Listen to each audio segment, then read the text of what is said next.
네, 오늘 본문은 사도행전 2장 21절에서 24절입니다. 23절까지 함께 교독하시고 마지막 절은 같이 읽겠습니다.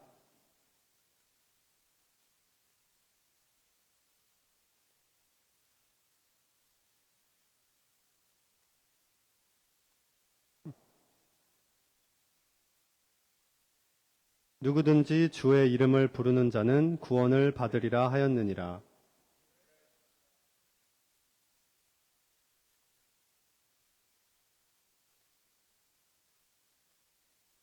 너희 가운데서 베푸사 너희 앞에서 그를 증언하셨느니라. 그가 하나님께서 정하신 뜻과 미리 아신 대로 내준 바 되었거늘 너희가 법 없는 자들의 손을 빌려 못 박아 죽였으나 하나님께서 그를 사망의 고통에서 풀어 살리셨으니 이는 그가 사망에 매여 있을 수 없었음이라. 아멘.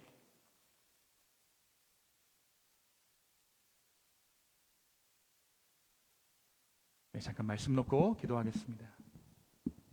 주님, 오늘 이 아침 우리 주님께서 주신 말씀 가지고 주님 앞으로 나아갑니다. 주님, 이 말씀이 선포되어질 때에 주의 성령으로 말미암아 선포되게 하여 주시고 들을 뿐 아니라 깨달을 뿐 아니라 삶으로 살아낼 수 있는 그런 믿음의 용기들을 허락하여 주시옵소서.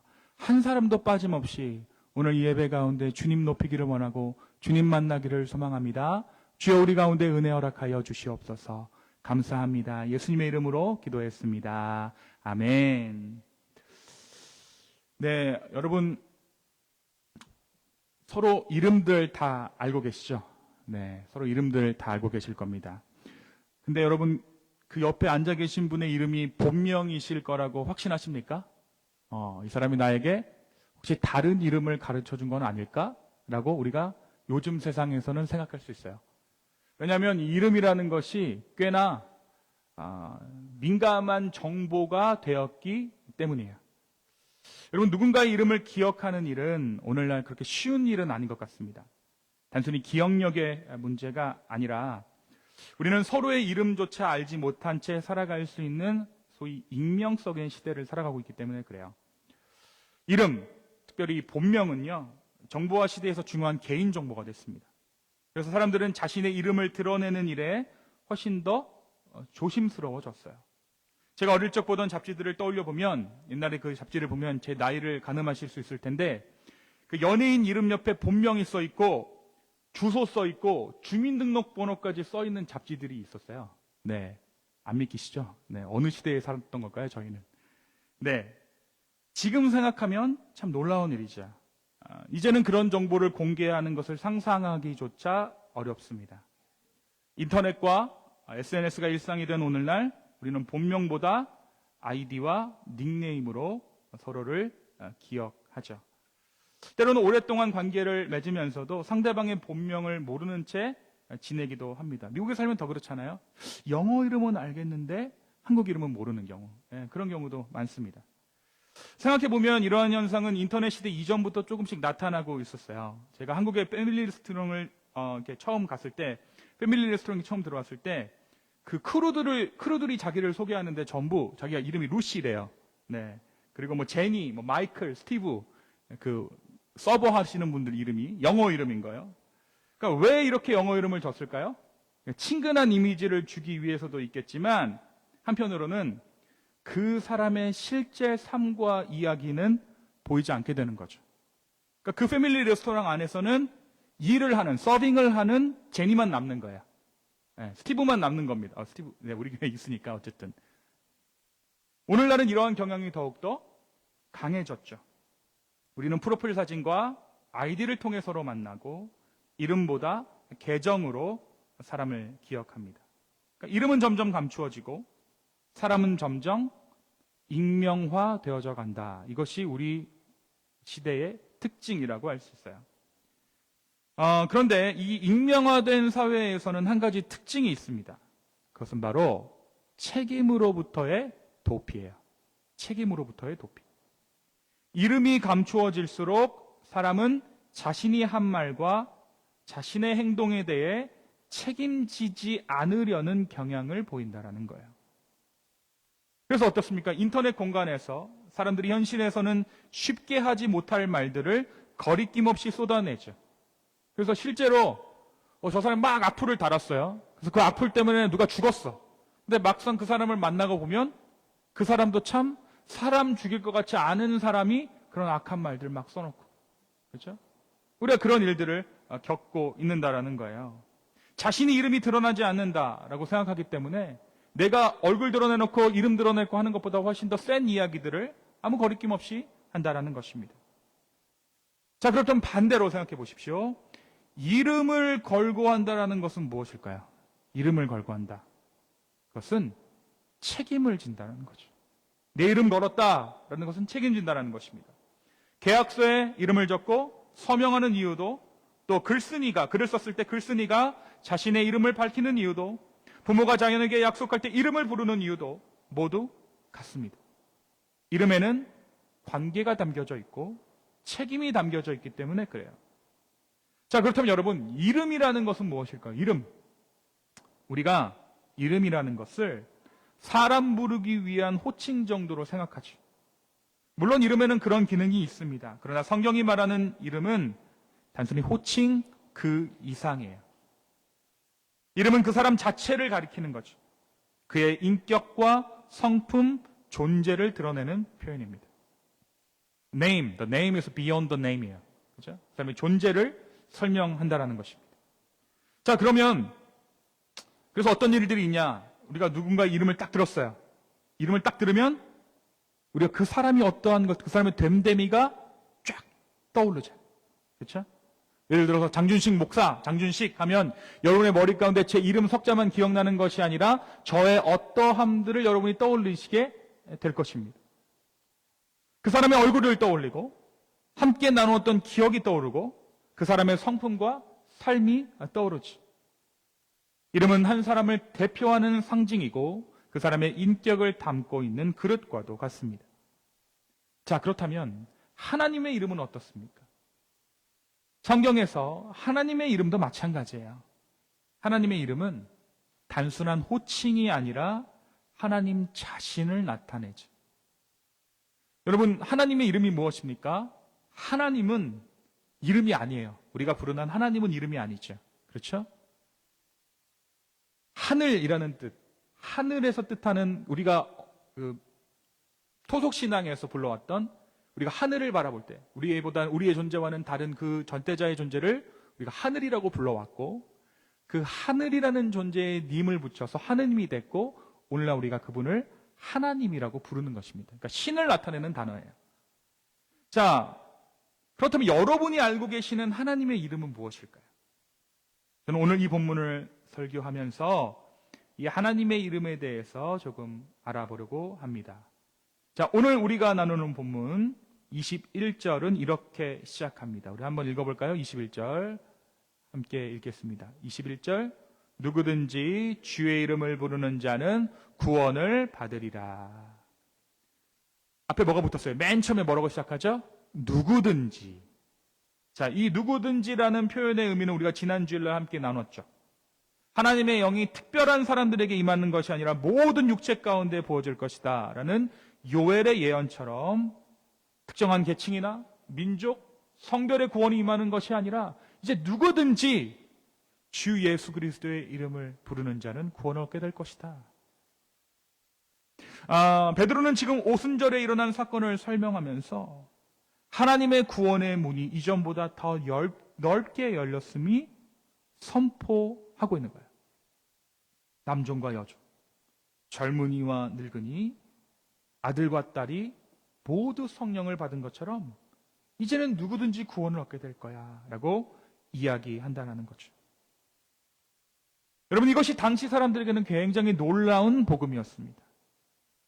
오늘 우리에게도 여전히 놀라운 복음입니다. 하나님께서는 구원의 문턱을 높이 두지 않으셨습니다. 여러분 잘 생각해 보세요. 구원의 문턱을 높이셨으면 교회가 이렇게 엉망될 일도 없습니다.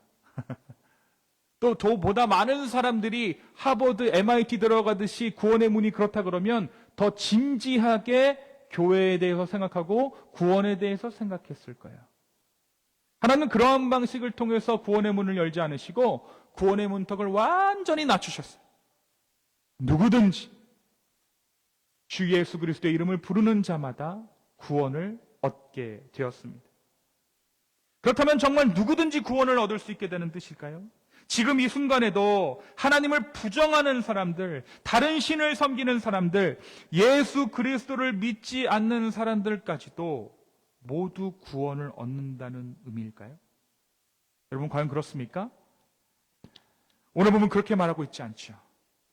베드로는 단순히 누구든지 구원을 받으리라 라고 말하지 않습니다. 그는 분명히 누구든지 그 뒤에 뭐예요? 주의 이름을 부르는 자는 구원을 받을 것이다 라고 이야기해요.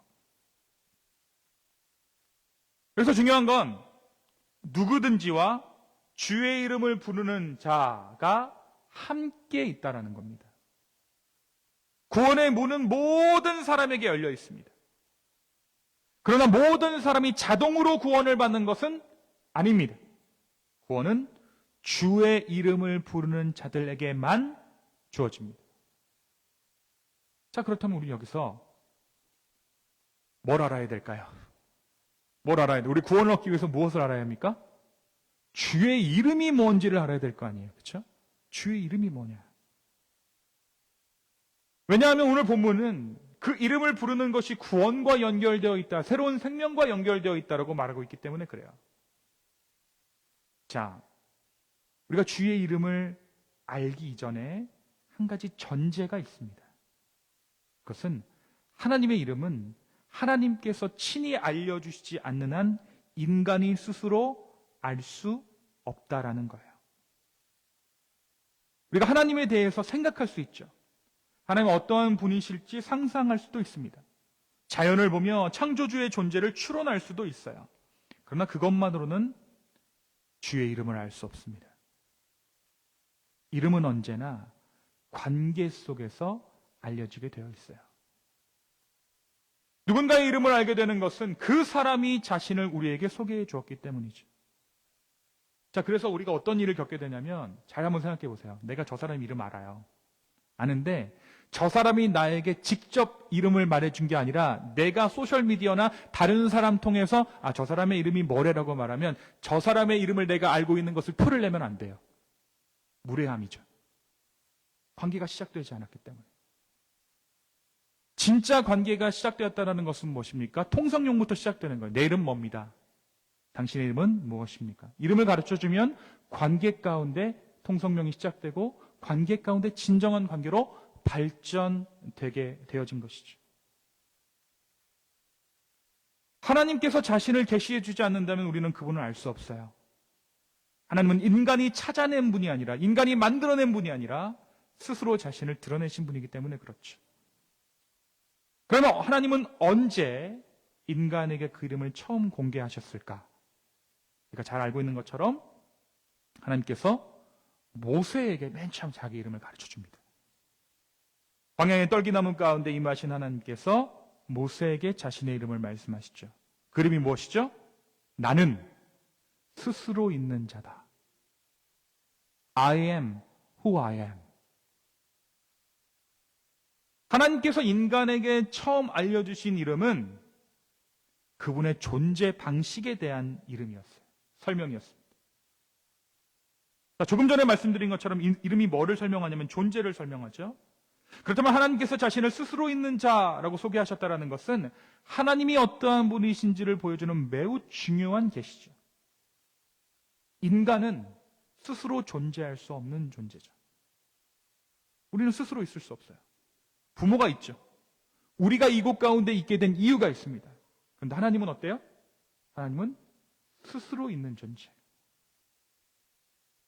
하나님은 누구에 의해서도 만들어지지 않으셨고 누구에 의해서도 유지되지 않으십니다. 하나님은 시작도 없고 끝도 없고 어떤 것에 의존하지 않으시는 분이시죠. 그는 존재의 근원이시고 모든 생명의 원천이십니다. 그래서 하나님은 나는 스스로 있는 자다라고 자신을 소개하세요.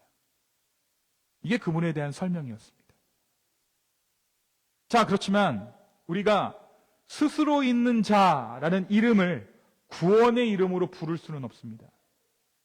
왜냐하면 이 이름은 하나님의 존재에 대해 설명해 주기는 하지만 아직 우리를 향한 하나님의 마음까지 보여주지는 않기 때문이죠. 그러니까 스스로 있는 자라는 것은 하나님의 어떠한 존재다라는 것을 이해하는 데는 도움이 되지만 구원의 이름은 될 수 없는 거예요. 스스로 있는 자라는 이름은 하나님의 초월성과 영원성을 보여주죠. 나와는 뭔가 다른 존재다. 그러나 그것만으로 그분이 우리를 위해 무엇을 하실지는 충분히 설명해 주지 않습니다. 그래서 하나님께서 어떻게 하시는가? 역사 가운데 자신을 더 분명하게 드러내셨습니다. 아브라함에게는 언약을 맺으시는 하나님으로, 이스라엘에게는 출애굽의 하나님으로, 선지자에게는 긍휼과 자비의 하나님으로 자신을 나타내셨어요. 자, 그런데 여전히 구원의 이름이 완전히 드러난 것은 아니었습니다.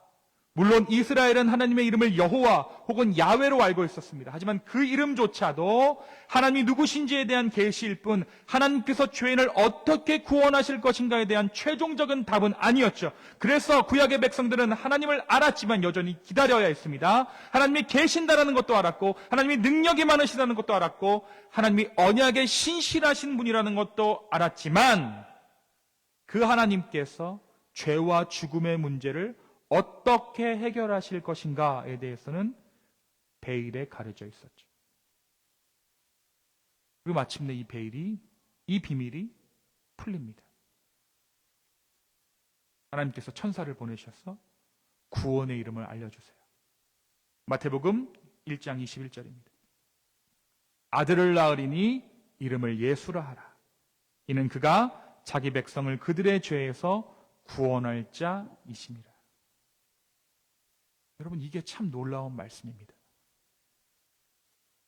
모세에게는 나는 스스로 있는 자라고 자신을 소개하셨던 하나님께서 이제 뭐라고 말씀하세요? 아들을 낳으리니 뭐라고 하라고? 이름을 예수라 하라. 그리고 이름의 의미까지 친히 설명해 주시죠. 이는 그가 자기 백성을 그들의 죄에서 구원할 자다. 여러분, 이 예수라는 이름은 그래서 단순한 호칭이 아니에요. 하나님께서 구원하신다, 여호와께서 구원하신다라는 의미를 담고 있지. 야훼라는 이름이 하나님의 존재를 드러내는 이름이었다면 예수라는 이름은 하나님의 구원을 드러내는 이름이었습니다. 야훼라는, 여호와라는 이름이 하나님이 누구신가에 대한 답이라면 예수라는 이름은 그 하나님이 죄인인 우리를 위해 무엇을 하시는가에 대한 답이라는 것입니다. 자, 그래서 베드로는 오늘 이 오순절 설교 가운데 담대하게 선포하는 거죠. 누구든지 주의 이름을 부르는 자는 구원을 얻을 것이다. 이제 그 이름은 막연한 이름이 아니에요. 여기서 말하는 주의 이름은 무엇입니까?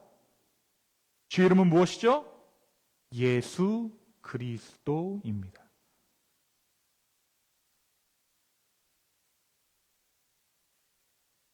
주 예수 그리스도의 성령이 이 땅 가운데 처음으로 사람에게 임했습니다.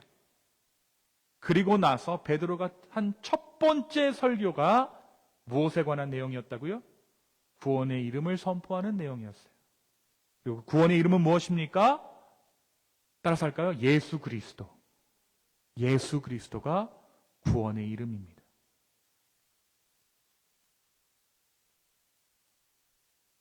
여러분, 이 베드로가 이 말씀을 선포한 이후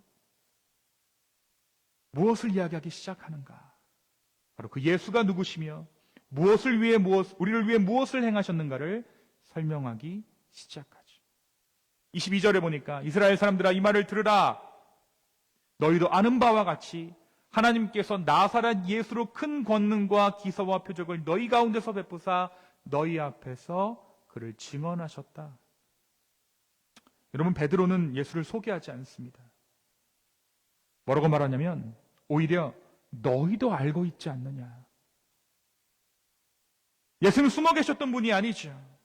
하나님께서 그의 삶을 통해 친히 증언하신 분이십니다. 병든 자를 고치셨고 눈먼 자를 보게 하셨고 죽은 자를 살리셨습니다. 하나님께서 예수님의 삶 전체를 통해 말씀하신 것이죠. 이 사람이 바로 내가 보낸 자자. 그러므로 예수의 이름은 인간이 만들어낸 이름이 아닙니다. 물론 인간 사이에도 예수라는 이름은 있었을 거예요. 예수님의 동네에도 예수님 혼자뿐만 아니라 동명이인들이 있었을 것입니다. 그러나 바로 이 예수 그리스도 대신 예수께서 자신의 존재를 통해 자신의 이름을 소개하신 거예요. 하나님께서 친히 증언하신 이름 예수 그리스도. 우리가 말하는 예수 그리스도는 그 당시 이스라엘 가운데 살고 있던 수많은 예수를 말하는 것이 아닙니다. 구원의 이름으로 하나님께서 보내신 그 아들 예수 그리스도를 부르는 것이죠. 그리고 베드로는 그래서 예수님의 십자가를 얘기하는 거예요. 예수는 누구인가? 십자가를 담당하신 분이시다. 23절입니다. 23절 한번 다 같이 읽겠습니다. 23절 함께 읽습니다. 시작. 그가 하나님께서 정하신 뜻과 미리 하신 대로 내준 바 되었거늘 너희가 법 없는 자들의 손을 빌려 못 박아 죽였으나. 여러분, 십자가에는 두 가지 팩트가 존재합니다. 첫 번째는요, 사람들이 예수를 죽였다라는 거예요. 그렇죠? 근데 오늘 말씀이 증언하는 게 뭐예요? 베드로의 해석은 무엇입니까? 성령의 해석은 무엇입니까? 하나님이 내어주셨다는 거죠. 너희는 너희가 죽였다라고 생각하지? 아니야. 내가 내어준 거야. 사람이 예수를 죽인 것은 분명한 사실이죠. 베드로가 그것을 감추지 않습니다. 오히려 너희가 못 박아 죽였다라고 분명하게 말하죠. 그러나 베드로는 그 죽음의 더 깊은 이유를 설명하고 있어요. 예수님의 죽음은 단순히 사람들의 음모와 작당 때문에 일어난 것이 아니다. 하나님께서 정하신 뜻과 미리 하신 바 가운데 이루어진 일이다라는 것이죠. 사람들은 예수를 자신들이 제거했다고 생각했습니다. 그래서 사람들은 십자가가 예수의 실패를 말한다고 생각했어요. 그러나 하나님의 계획은 달랐습니다. 이 모든 것이 하나님의 구원의 계획이었다는 거예요. 사람들은 심판의 도구로 십자가를 세웠지만 하나님은 그 십자가를 구원의 도구로 사용하셨습니다. 사람들은 하나님의 아들을 거부했지만 하나님은 그 아들을 죄인을 위해 내어주셨습니다.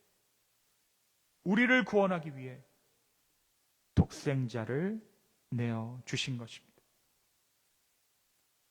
이 십자가는요, 그렇기 때문에 단순한 처형의 현장이 아니라 하나님의 사랑이 가장 선명하게 드러난 자리입니다. 그래서 예수라는 이름은 단지 하나님을 설명하는 이름이 아닙니다. 죄인을 위해 자신을 내어주신 하나님의 사랑을 보여주는 이름이죠. 그러나 이야기는 십자가에서 끝나지 않습니다. 오늘 말씀 24절입니다. 24절 함께 읽겠습니다. 시작. 하나님께서 그를 사망의 고통에서 보러 살리셨으니 이는 그가 사망에 매여 있을 수 없었습니다. 십자가 다음에 바로 무엇을 얘기해요? 부활을 얘기합니다. 예수님의 이야기는 죽음으로 끝난 것이 아니다. 여기서 사망의 고통이라는 단어는 본래 아이를 낳을 때 겪는 해산의 고통을 의미해요. 죽음은 예수를 붙들어 두려고 했습니다. 결국 붙들어 둘 수 없었습니다. 생명의 주인을 죽음이 살필 수 없었기 때문이죠. 그래서 베드로는 이야기합니다. 그가 사망에 매여 있을 수 없었습니다. 예수님은 죽음을 이기신 분이십니다. 구원을 약속하신 분이 아니에요, 예수님은. 구원을 이루신 분이에요. 죄를 설명하신 분이 아니십니다. 죄를 해결하신 분이에요. 세상에 어떤 이름도 죽음을 이기지 못했습니다. 위대한 왕들도, 유명한 철학자들도, 수많은 종교자들의 이름도 결국 무덤에 머물렀죠. 여러분, 제가 이 기쁨의 교회에서 사역하면서 가장 안타까운 순간이 뭐였는 줄 아세요? 여러분이 이런 고민들이 있을 때, 또는 변화에 어떤 갈급함이 있는데 어떻게 하지 못하고 계실 때, 내가 저걸 좀 해결해 줬으면 좋겠는데 못하는 거예요. 기도는 하지만 해결해 줄 수는 없는 거죠. 기도에 대해서 얘기도 하고 하나님이 어떠한 분이신지에 대해서 설명하고 예수님이 어떠한 분이신지에 대해서 설명하죠. 그래서 저는 그것을 해결해 줄 수는 없더라고요. 예수님 어때요? 예수님은 설명 같은 거 하지 않으셨어요. 구원을 약속하시고 그냥 봉수표 날리신 분이 아니라 구원을 이루셨고 죄를 설명하셨을 뿐만 아니라 죄를 해결하셨습니다. 이것이 예수 그리스도의 능력이에요. 여러분, 우리 중에 그렇게 일하시는 분들이 계세요. 방 청소를 한다. 그럼 방 청소에 대해서 챗GPT에 쳐요. 방 청소란 무엇인가? 정의를 내립니다. 순서를 쫙 알아요. 그리고 낮잠 잡니다. 그럼 청소가 됩니까? 안 되죠. 근데 그리고 나서 우리가 방 청소에 대해서 잘 안다고 생각해요. 예수님은 우리는 이런 식으로 방 청소를 한다고요. 예수님은 어떻다고요? 이루신다고요. 청소를 하신다고요. 그 예수님이 바로 저와 여러분 안에 살아계신 예수님이십니다. 예수님의 이름은 다릅니다. 십자가를 통과하셨고 죽음을 깨뜨리셨고 마침내 부활하셨습니다. 그래서 그 이름은 단순한 이름이 아니라 구원의 이름이 된 것입니다. 성령이 임하신 직후 베드로의 입술을 통해 하나님께서 가장 먼저 베드로를 통해 선포하게 하신 메시지는 예수의 이름에 관한 메시지였어요. 주의 이름을 부르는 자는 구원을 얻을 것이다. 주의 이름이라고 말하고 나서 예수 그리스도가 어떠한 분이신지에 대해서 베드로가 설명하고 있다는 것은 이제 주의 이름이라는 것이 온전히 계시되었다는 것입니다. 막연한 이름, 너희가 부르는 하나님 그분이 아니라 예수 그리스도가 구원의 이름 되신다. 이제 그 이름을 부르라, 선포하라는 것이죠. 성령은 사람들의 시선을 자신에게로 돌리지 않으셨습니다. 여러분 생각해 보세요. 성령이 임해서 뭐가 됐다고요? 사람들의 모임이 교회가 됐잖아요. 그렇죠? 그럼 자연스럽게 사람들은 어떻게 생각하냐면 이 교회를 어떻게 유지할 것인가에 대해서 논의하기 시작합니다. 그렇지 않겠어요? 그게 잘못된 것이 아니라 하나님께서 주신 소중한 공동체니까 이 공동체를 어떻게 하면 유지하지에 대해서 생각하고 그것에 대해서 집중하기 시작했을 거예요. 그런데 하나님께서 어떻게 일하십니까? 공동체를 이루고 나서 가장 먼저 베드로의 입술을 통해 증거하게 하신 것이 무엇이라고요? 주 예수 그리스도의 이름이었습니다. 이것이 바로 이 기쁨의 교회가 나아가야 할 방향입니다. 공동체를 어떻게 운영하는지에 대해서 우리는 관심을 가져야 되는 것이 아니라 끊임없이 구원의 이름 예수 그리스도를 불러야 한다는 것이죠. 그 이름을 잃어버리고 나서는 그 이름의 가치를 우리가 인정하지 않고서는 우리는 존재의 의미와 가치가 없기 때문에 그래요.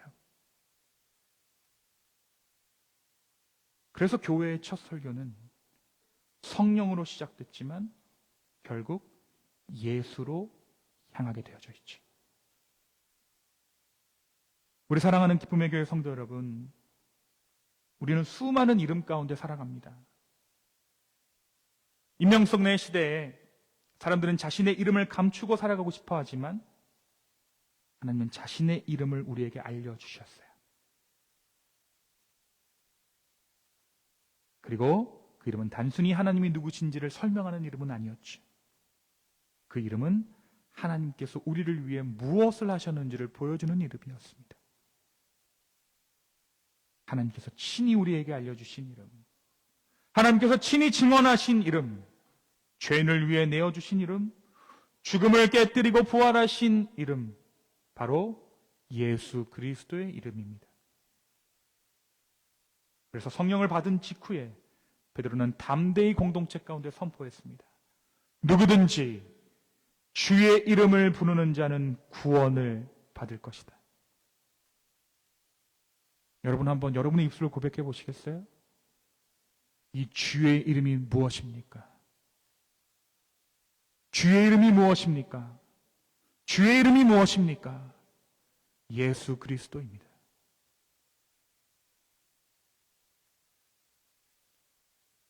오늘도 하나님 우리에게 묻고 계신 거예요. 너는 누구의 이름을 의지하며 살아가느냐?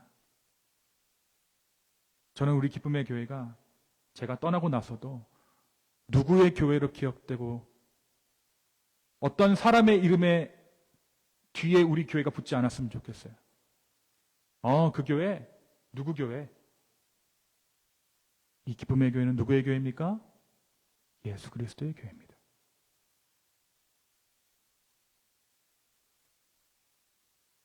여러분, 우리는 누구의 이름을 의지하며 살아갑니까? 세상의 이름입니까? 나의 능력과 경력의 이름입니까? 아니면 십자가에 달리시고 다시 살아나신 예수 그리스도의 이름입니까? 사랑하는 성도 여러분, 세상의 이름은요, 언젠가 사라집니다. 사라져요. 좀 섭섭하긴 할 것 같아요. 제가 이제 가고 나서 기쁨의 교회를 생각했을 때, 그 장목사 교회라고 기억되지 않는다면 제 마음 가운데, 기억 가운데 잊혀지나? 여러분, 근데 그게 당연한 거죠. 그게 올바른 겁니다. 세상의 이름은 언젠가 사라져요. 그죠? 여러분, 미국의 27대의 대통령 이름이 무엇입니까? 아무도 기억 못 하잖아요. 세상의 이름은 사라집니다. 대답했으면 큰일 날 뻔했는데. 우리의 이름도 시간이 지나면 잊혀질 것입니다. 그러나 예수 그리스도의 이름은 영원히 사라지지 않습니다.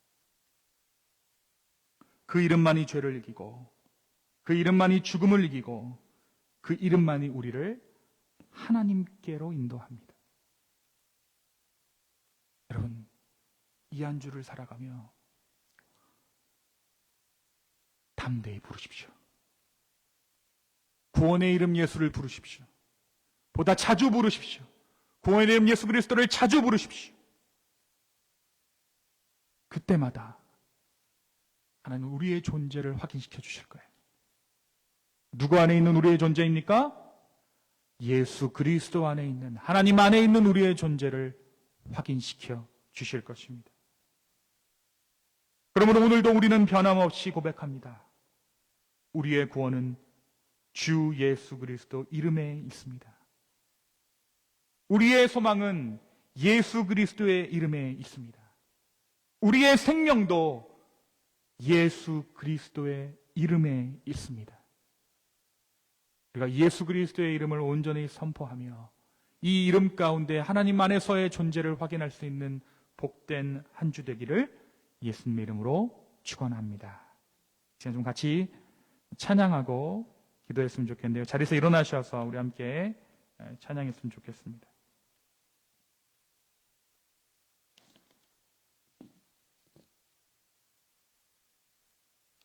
우리 능력의 이름 예수라는 찬양인데, 여러분 가사를 한번 잘 보시면서 우리 하나님의 이름을 좀 찬양하고 예수님의 이름을 좀 찬양하고 묵상할 수 있었으면 좋겠습니다.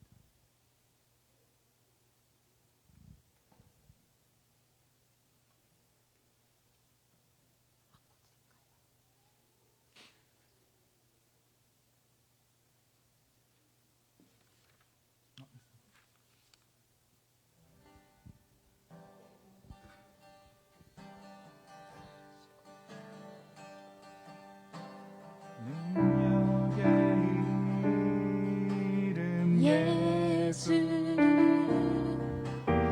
권능의 이름 예수 모든 능력을 파하는 예수 생명 되신 예수 치유의 이름 예수 치유의 이름 예수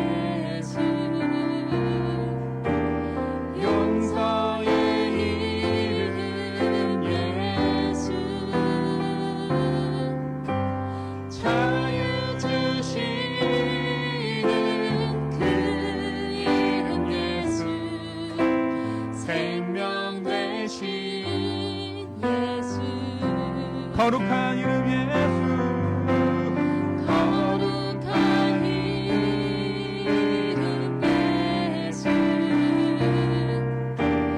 빛을 주시는 예수, 모든 이름 위에 모든 이름 위에 뛰어난 예수, 생명 되신 예수, 다시 한번 고백합시다. 능력의 이름, 능력의 이름 예수, 권능의 이름 예수, 모든 강력을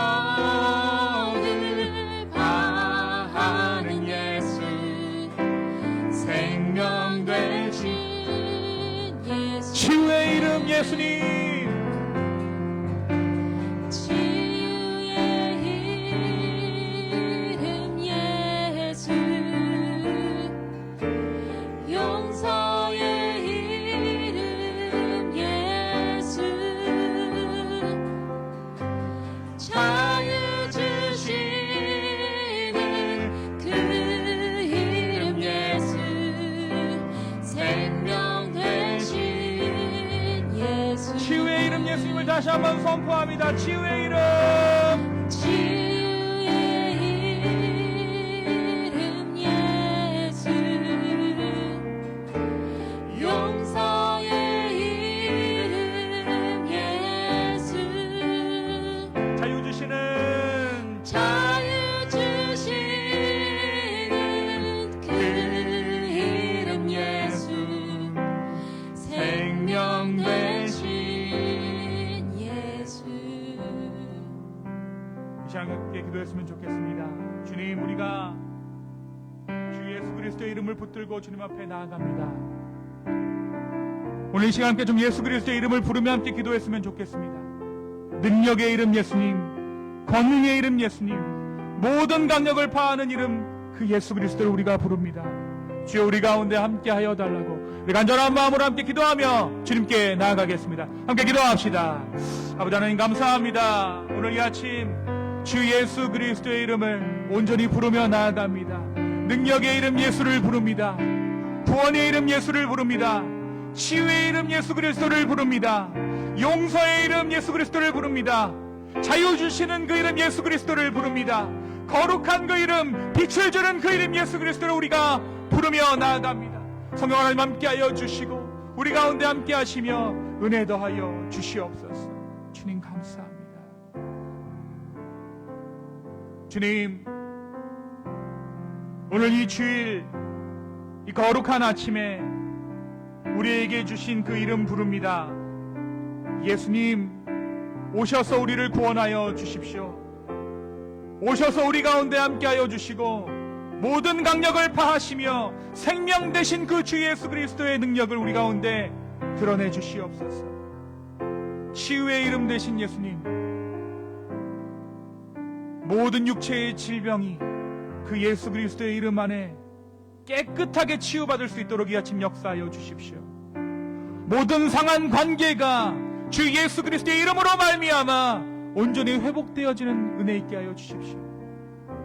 마음의 질병에 있는 자들이, 정신적으로 힘든 자들이 오늘 그 예수 그리스도의 이름을 붙들었을 때에, 그 예수 그리스도의 이름을 불렀을 때에 치유함 입게 하여 주시옵소서.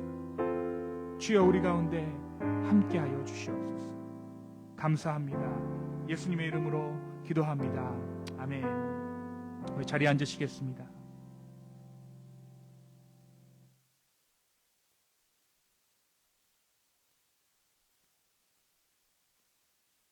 이제 우리를 구원하시기 위해 자신의 몸을 내어주시고 피를 흘리신 예수 그리스도를 기억하며 성찬의 자리로 나아가겠습니다.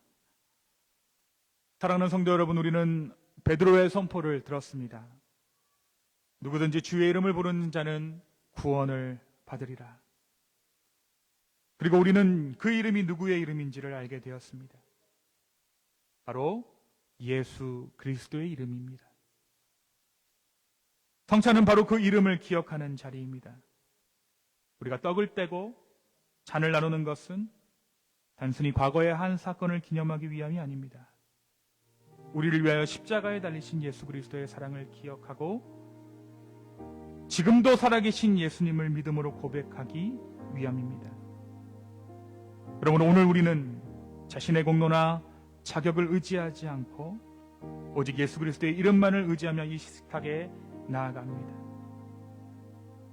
우리를 위해 몸을 찢기시고 피를 흘리신 주님의 은혜를 기억하며 믿음으로 이 성찬에 참여하시기 바랍니다.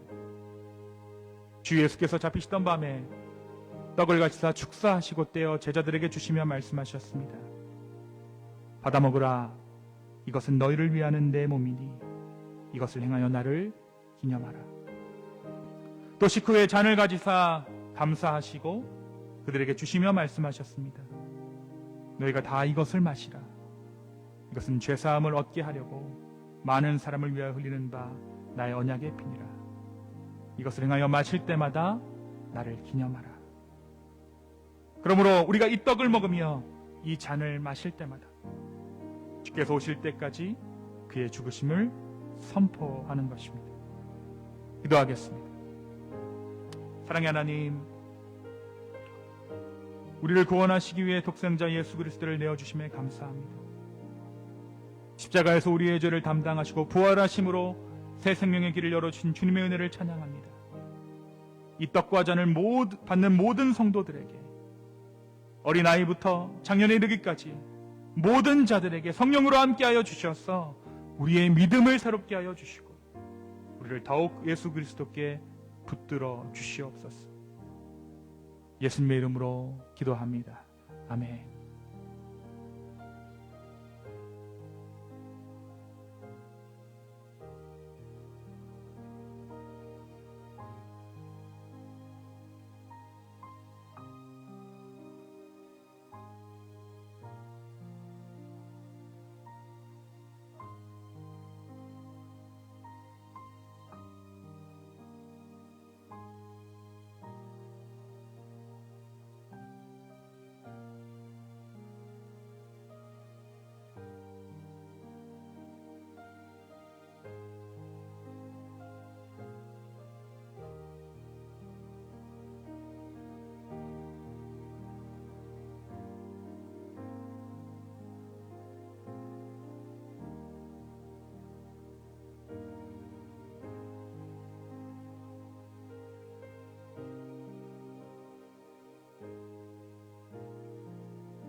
우리 시간 다 같이 한번 조용한 마음으로 예수 그리스도의 보혈을 묵상하고 그분의 죽으심을 또 부활하심을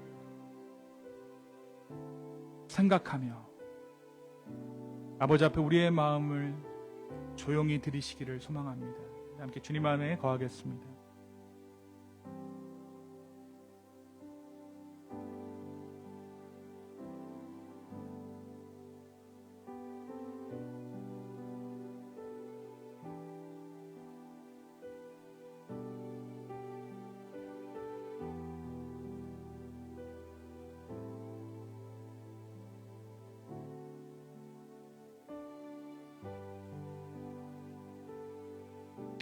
오늘 시간 우리의 주님께서 우리의 목마름을 아십니다. 우리의 갈급함을 아십니다. 이 시간 주님께서 찾아오셔서 여러분의 심령을 만지십니다. 그 주님께 우리의 마음을 드립시다.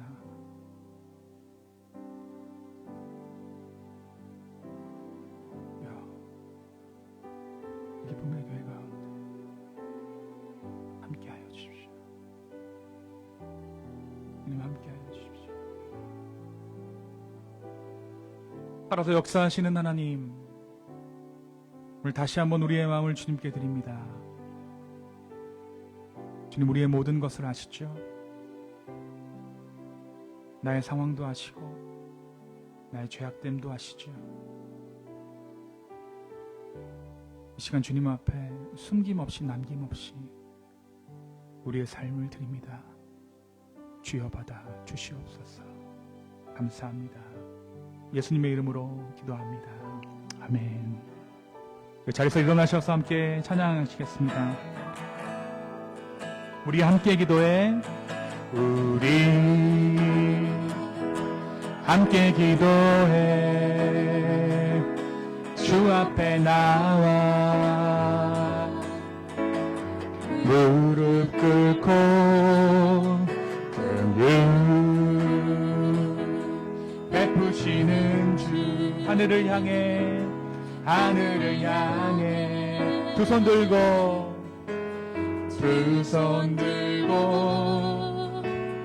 하늘 문이 열리고 은혜의 빗줄기 이 땅 가득 내리도록 마침내 주 오셔서 그의 빗줄기 우리 위에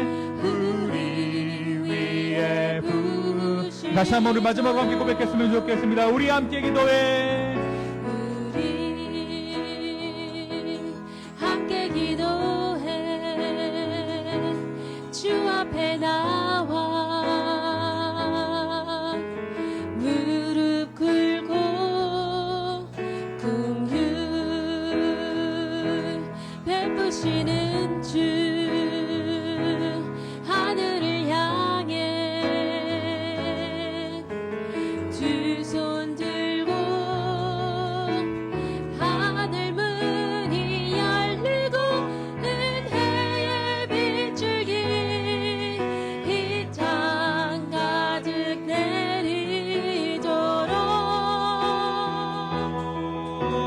내리도록 마침내 주 오셔서 그의 빗줄기 우리 손 한번 높이 들고 주님께 고백합니다. 하늘 문이 열리고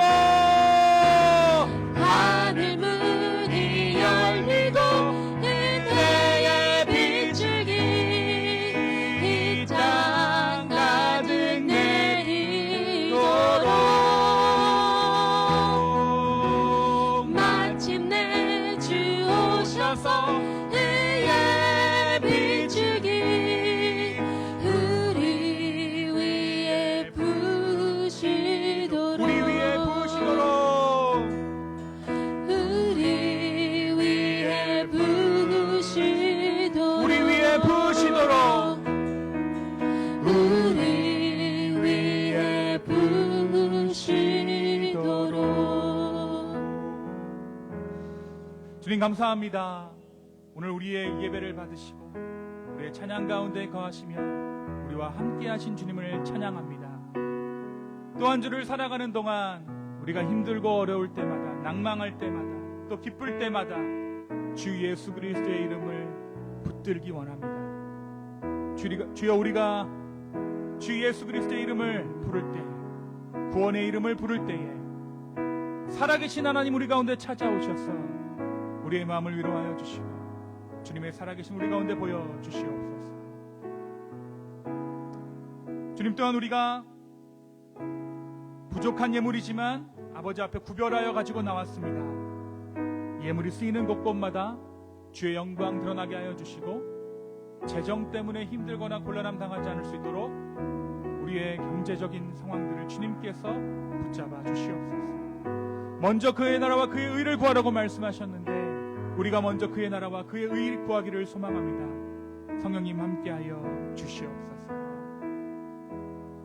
이제는 우리 예수 그리스도의 은혜와 하나님의 극진하신 사랑하심과 성령님의 감화감동 교통하심이 주 예수 그리스도의 이름을 구원의 이름으로 붙들고 부르며 나아가는 우리 기쁨의 교회 성도분들 머리 위에, 또 지금 이 순간에도 주 예수 그리스도의 그 구원의 이름을 선포하기 위해, 전파하기 위해 수고하는 우리 선교사님들 머리 위에 이제부터 영원까지 함께 있을지어다. 아멘.